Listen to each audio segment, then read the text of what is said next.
O estresse, o nervosismo e a ansiedade apareceram como os principais fatores relacionados ao surgimento de sintomas de bruxismo na população brasileira durante a pandemia. O estudo revela uma alta prevalência de sintomas físicos em decorrência da piora na saúde mental, com 76% dos entrevistados afirmando que apresentaram ranger involuntário dos dentes. Os dados foram coletados por meio de um questionário online aplicado entre maio e agosto de 2020 e os resultados são detalhados pelo pesquisador da Universidade Federal de Alfenas, Marcelo Lourenço da Silva. Era esperado que houvesse um aumento da ansiedade pelo contexto social, econômico e pelo momento de saúde que a gente estava vivendo por conta do afastamento pela pandemia por Covid-19.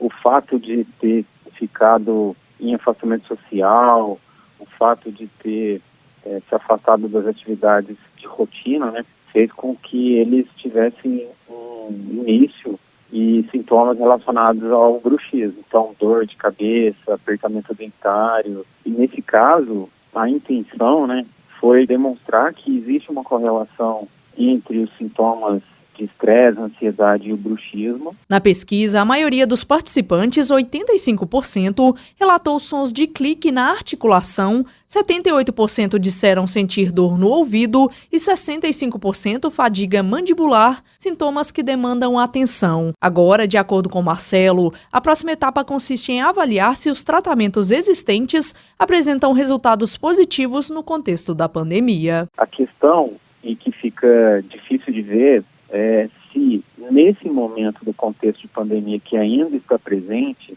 se esses tratamentos eles conseguem ser eficazes nesse período. Que eles são eficazes em situações normais, eles são eficazes. Tem fisioterapia, tem laser, tem acupuntura.